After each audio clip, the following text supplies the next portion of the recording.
그래서 파이프렌치에 착안을 해가지고 근일용이한테 급하게 전화를 한 거죠. 가서 범인을 만나봐라. 세자매 피습 사건의 용의자가 경찰에 구속됐습니다. 서울 서남부 지역에서 잇따랐던 강도 살인 사건 용의자 37살 정모 씨입니다. 진짜 리더십이 뛰어난 사람이에요.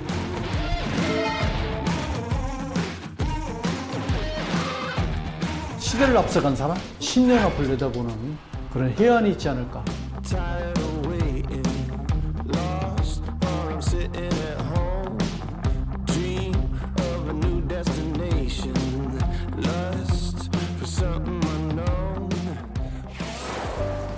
아, 너무 만나 뵙게 돼서 반갑습니다. 영광입니다, 진짜. 네, 말씀만 정말 많이 들었는데. 얼마 전까지 경찰관으로 근무하던 윤해출입니다. 지금은 대한민국 국민이자 서울 시민이자 양천 구민입니다. 전설이시죠, 전설. 네. 예. 윤해출 경무관님이 진짜 대한민국 어떤 경찰의 역사, 수사의 역사에 진짜 큰 획을 그으신 분인데 이 과학 수사의 아버지라고. 왜 또 부끄러워하세요? 아니요, 지금 우리 아이 아버지 역할도 못했는데 무슨 과학수사의 아버지. 아이 아버지 대신 과찬이십니다. 과학수사의 개척자, 이건 어떻습니까? 예, 그 정도는. 그거는 맞다고 하시는. 문을 열은. 윤해출 경무관님에 대해서 제가 잠깐 소개를 해드리면 경찰대 3기 졸업 후에 경찰로 임관하셔서 서울지방경찰청 형사과 감식계장, 그리고 경찰청 수사연구관실 실장, 경남경찰청 수사부장 등 요직을 두루 거치셨습니다. 특히 98년 서울지방경찰청 형사과 감식계장으로 근무하면서 수사자료와 감식자료를 디지털화하고 한국 경찰 사상 최초로 프로파일러를 탄생시켰고요. 2000년 1월 과학수사계를 만들어서 지금의 KCSI 과학수사대를 잇게 한 분입니다. 와.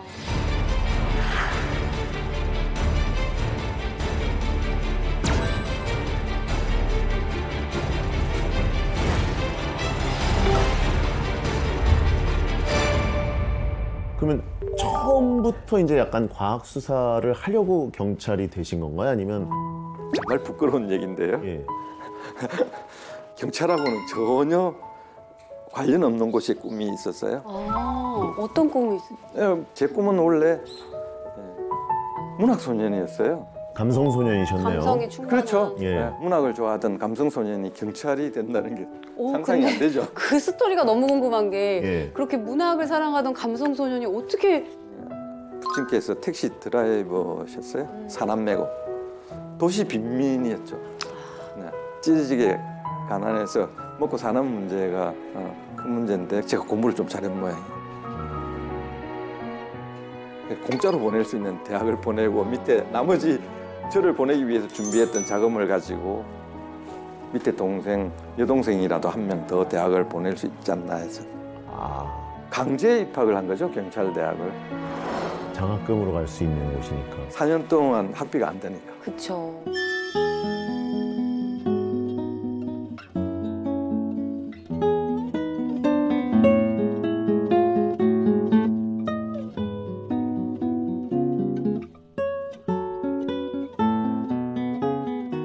그럼 과학수사의 길을 택하시게 된 계기는 경찰이 되신 다음에 별도로 선택하신 건가요? 그렇죠. 그것도 우연한 기회입니다. 경찰대학을 졸업하고 사건 현장을 한 3개월, 6개월 쫓아다니 보니까 보이는 거예요. 왜 이렇게 형사들이 일주일 만에 잡을 범죄를 한 달 만에 잡고 한 달 만에 잡을 범죄를 6개월 만에 잡고 그다음에 미제가 해결하지 못하는 사건이 많은지를 현장의 범인을 압축할 만한 단서를 찾는 데 소홀하니까 예. 용의자를 100명 중에서 잡으려고 애를 쓰는 거죠.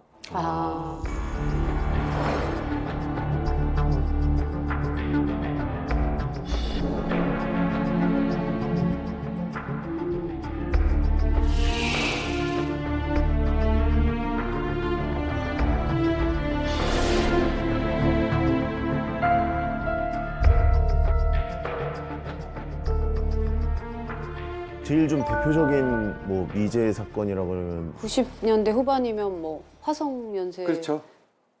화성 연쇄 살인 사건이 제가 과학수사 파트를 꼭 만들어야 되겠다라고 생각하게 된 결정적인 계기가 준 사건이죠. 아, 형사만 있구나. 형사만 있고 현장이 보존되지도 않고 현장도 훼손되어지고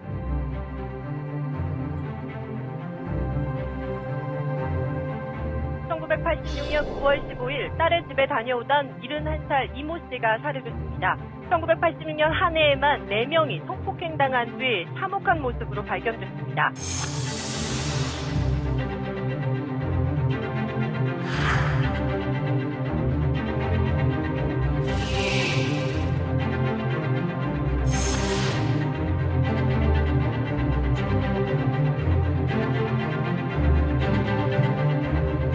세 건의 현장 증거물에서 검출된 DNA와 일치하는 대상자가 있다는 통보를 받고 전국에서 활동 중인 베테랑 프로파일러 6명이 추가로 투입됐습니다. 이춘재가 자신의 범행을 자백한 것으로 확인됐습니다.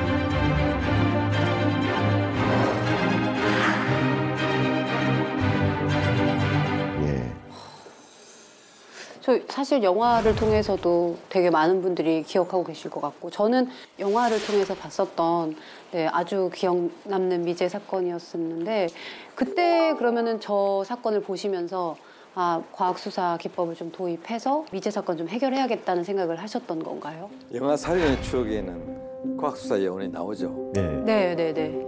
1986년도 저 화성 연쇄 살인 사건이 발생하는 시기부터 지금 현재의 과학수사 요원과 과학수사 시스템이 있었다면은 저만큼 많은 피해자 안 생겼을 거예요. 그때 바로 잡을 수 있었던 거예요. 그렇죠. 근데 우리 경찰을 수사는 화성 연쇄 살인 사건이라는 수치가 되는 저 미제 사건을 아듬고 국민들한테 신뢰를 받을 수가 없었어요. 미국의 사례를 보면은 우리도 미국의 자본주의 발달, 물질 만능주의 그런 사회 현상으로 30년 정도 우리가 그런 범죄 현상을 따라가더라고요. 미국에서 1970년도에 연쇄살인범들이 우죽순처럼 나오면서 사회를 불안화시켰는데 딱 2000년 되면은 대한민국도 화성 연쇄살인범도 안 잡혔겠다. 당연히 예견할 수 있었죠.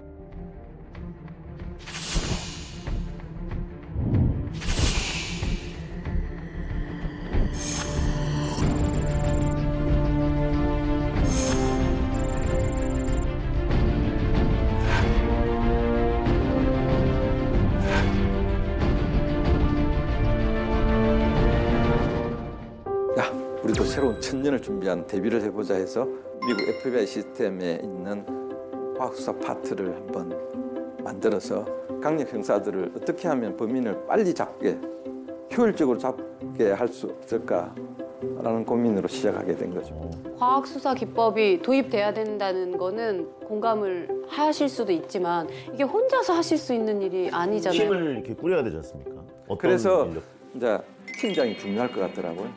그래서 일선에 있던 박상선 반장이라고 일선서에서 형사반장 잘하고 계신 분을 감언이슬로 꼬셔가지고 감식반장으로 들어갔죠.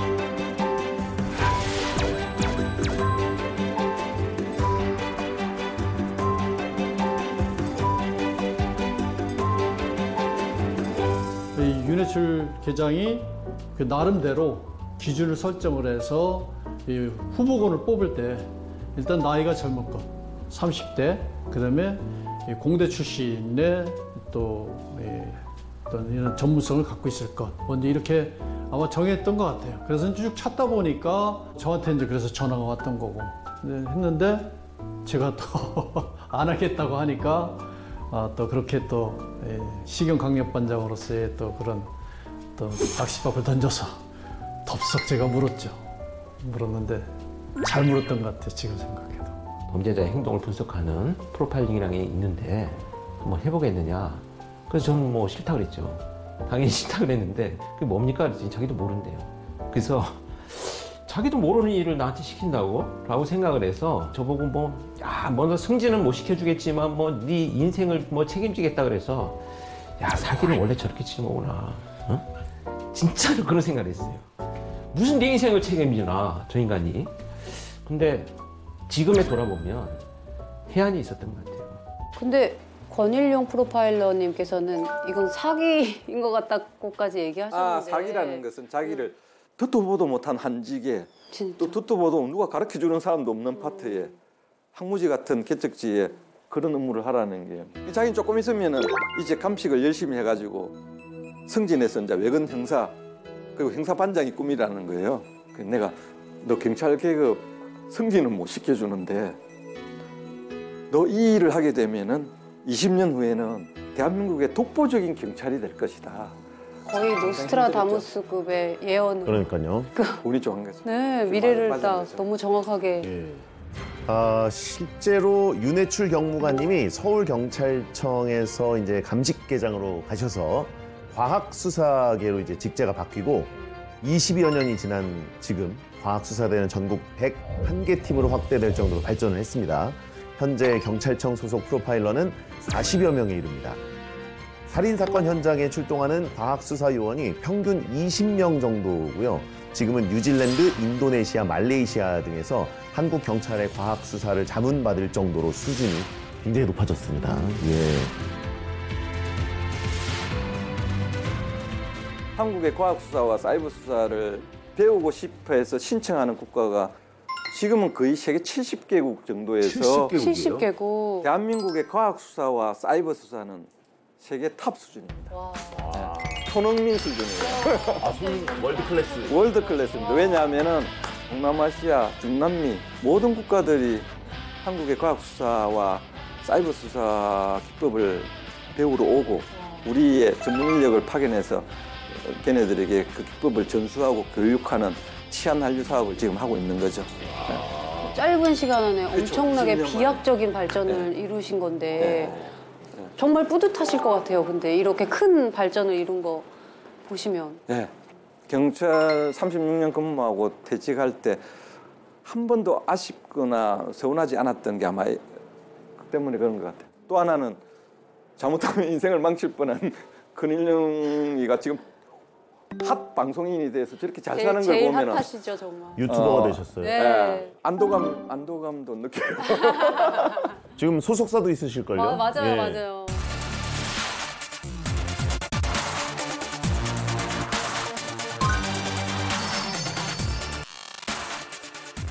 아까 말씀하셨던 게 뭔가 우리나라도 이제 미국처럼 살해 동기가 좀 불분명한 범죄 이런 것들이 앞으로 굉장히 늘어날 것이다. 이렇게 예측을 또 하셨는데 실제로 그랬잖아요. 그래서 정남규, 유영철, 막 강호수 그 이후에 쭉 예. 연쇄살인범들이 등장을 하게 되는데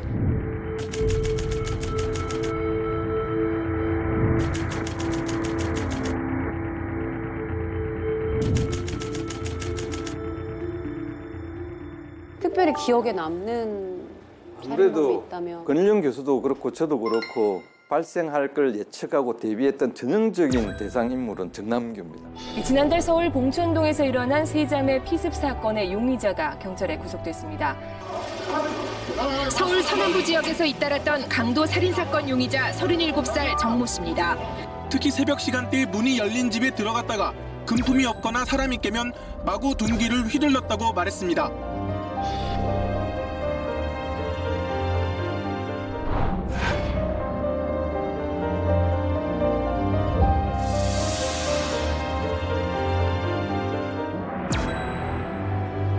그 사람을 왜 쳤어요? 완전 범죄를 하기 위해서 친 것 같습니다. 이게 2년간 서울 서남부 일대에 벌어졌죠. 그래서 서울 시내 밤늦게 여성들이 정말 두려워했고 맞아요. 치안 불안 이래가서 사회면에 크게 네. 대두되고 있었던 시절인데 형사들이 왜 범인을 못 잡았냐면 범인의 입장에서 자기가 살인을 저질러놓고 안 잡히려면 어떻게 해야 됩니까? 현장을 파괴해야 돼요. 자기의 머리카락이나 자기의 침이나 DNA, 살인 행위 중에 그 사건 현장에 떨어져 있을지도 모르면은 그게 유력한 증거물이 되니까 정남규는 현장 파괴까지 하는 거죠. 사람을 죽여놓고 불을 지르는 겁니다. 흔적을 송두리째. 예, 송두리째 날려버리는 거죠. 그래서 힘들었던 거죠.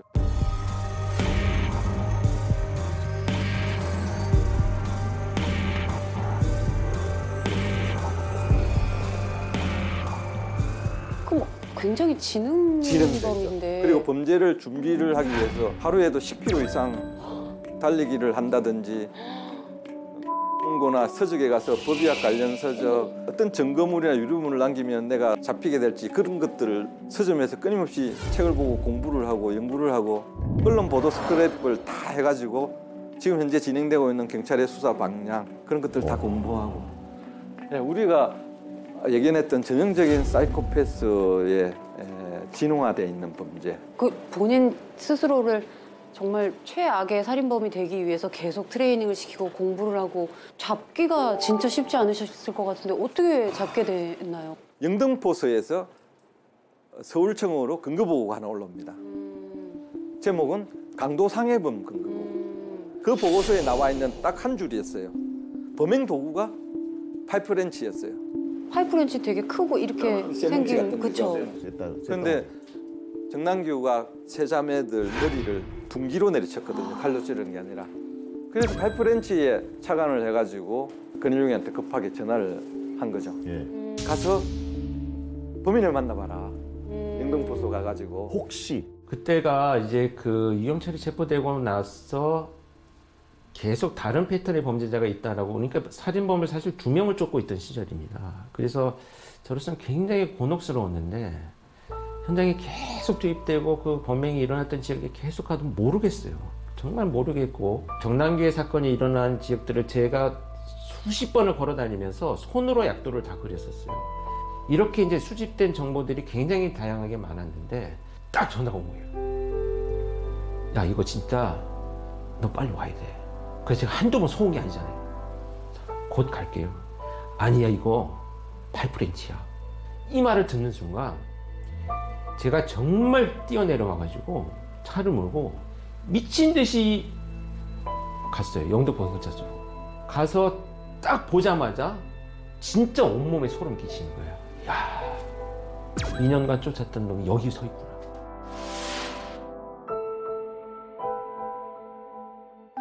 오, 소름 끼쳤어요. 연락이 왔어요. 그래서 그 집에서 피 묻은 운동화부터 수십 명의 여성 피의자를 찔렀던 칼들, 그 책상 서랍 밑에 칼집을 만들어 놓고 서랍 밑에 정남규가 인쇄살인범이라는 것들을 지목하는 증거물들이 그 자택에서 쏟아져 나왔죠.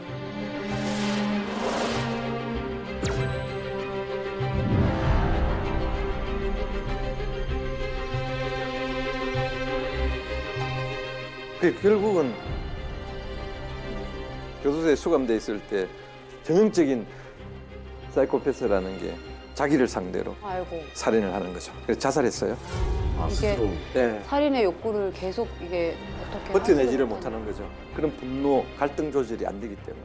근데 말씀하신 것처럼 어떻게 보면 사이코패스나 소시오패스가 더 많이 발생할 수 있는 사회적인 상황이 되긴 했는데 다행스러운 거는 그래도 연쇄살인은 더 이상은 조금 일어나지 않는 이제는 거의 과학수사 요원들이 사건 현장에서 미세 증거 하나까지 침 한 방울, 머리카락 한 올까지도 다 수구를 다 하는 시스템이 돼 있으니까 뭐 자백을 받을 필요가 없는 거죠. 증거가 딱 나오니까.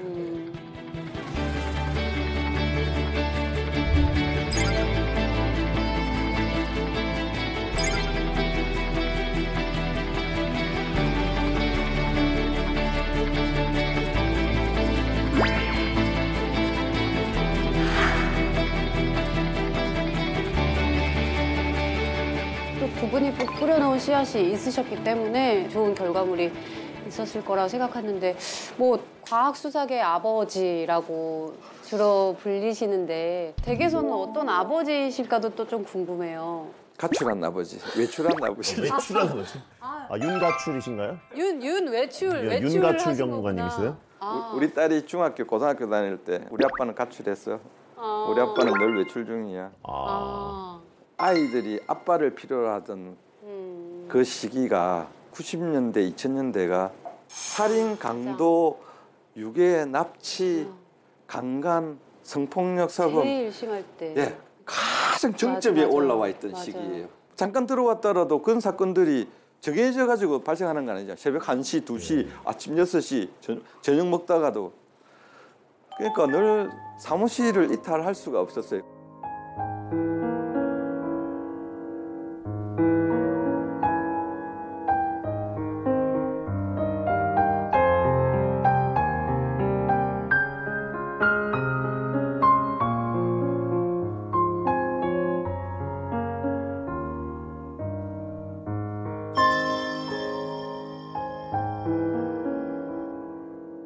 모든 뭐 입학식, 졸업식, 중요한 행사, 가족 모임 이런 데는 거의 참여를 못 하셨던 거네요. 하나님이 저한테 과학수사의 아버지라는 이런 명예는 주셨지만 가족 얘기만 하면 할 말이 없습니다. 죄인이에요, 죄인. 다 그럴걸요. 우리 세대에 제복을 입고 사는 사람들이 군인이든 소방관이든 경찰이든 사실상 뭐 가족이 우선순위 될 수 없는 그런 직업이에요. 제복을 입은 사람들은. 아까 가족 사진 굉장히 오래돼 보이는 사진. 한 30년 이상? 예, 95년도로 기억됩니다. 저게 마지막 가족 사진인가요, 혹시? 공식적으로 찍은 거는 95년도. 예. 너무 확 지나가가지고. 과학수사 하기 전이죠. 과학수사 하기 전에 찍으시고 예. 못 찍으신 거예요? 네. 근데 그 퇴임식 사진은 왜 없으세요? 퇴임식을 안 했습니다. 왜요?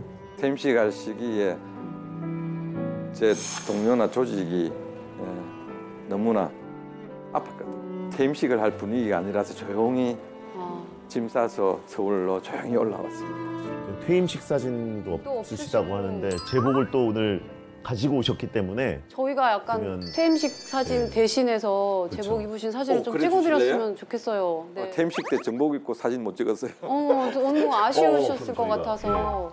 그럼 뿌듯할 것 같습니다. 네. 저 때 느낌도 좀 나게 해서 코끼리 사진관이 제복을 입은 사람들에 대한 얘기잖아요. 네네. 제복에 대한 얘기를 잠깐만 드려도 괜찮을까요? 이 제복이 저한테 주는 의미는 제 개인한테는 저 경찰 제복이 좀 한스러워요. 왜요? 길거리에 가다가 이래 차를 타고 가다가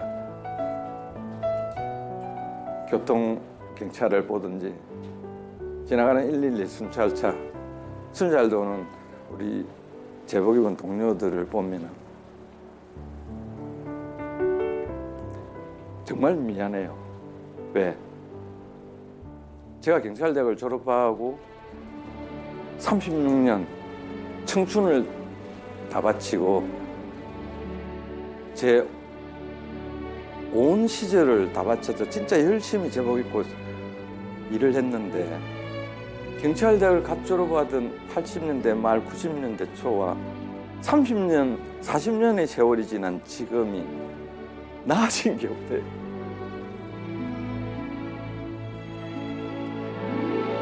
그렇게 열심히 일을 했는데 정말 자신감 있게 근무하는 환경을 못 만들어주고 이제 경찰 생활이 끝나버리니까 저 개인적인 입장에서는 제복이 이루지 못한 꿈 그리고 한인 것 같아요.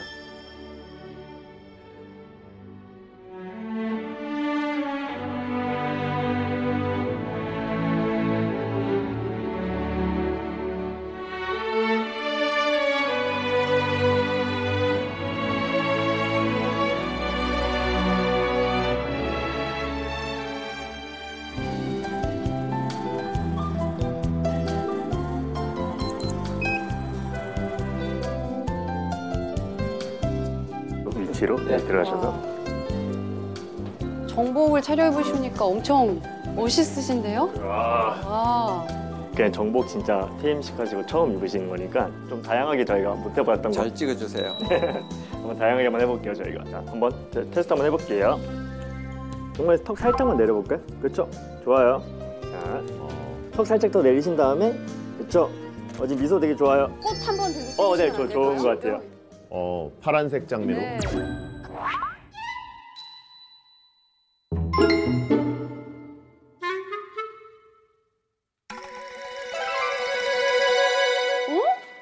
여기 아이고 어서 오세요. 경무관님 여기 아시는 분들이시죠? 아니 전혀 얘기 없는데 완전 깜짝이네요. 큰 선물인데요. 아빠 정복 입었을 때 한번 이제 기록을 남기고 싶다. 그래서 애들이 작년에 계속 찍자고 했었어요. 근데 아빠는 뭐 여전히 바쁘시고. 경찰 제복을 이제 벗는 시기잖아요. 가족들하고 기념사진 하나는 남겼으면 좋겠다 했는데 아쉬웠던 부분을 국회 사진관에서 해결해 주네요. 너무 뿌듯하네요, 정말.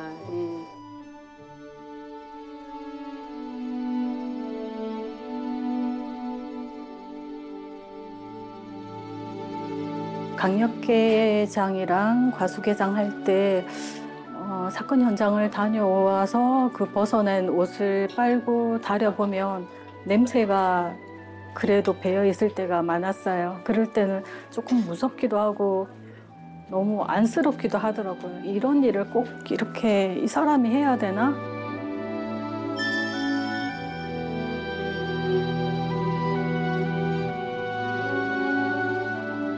자, 한번 테스트 가볼게요. 지금 너무 좋다. 자, 이제 가보겠습니다. 저 보고 지금처럼 부드러워. 다들 표정 너무 좋으세요? 좋아요. 그쵸? 좀 더 밝게. 그쵸?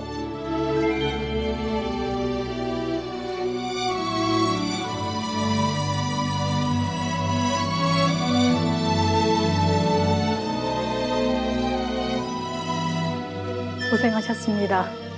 앞으로 같이 여행도 다니고 애들하고 사진도 많이 찍고 그렇게 지냈으면 좋겠습니다. 건강 좀 제발 잘 챙겼으면 좋겠습니다. 사랑합니다.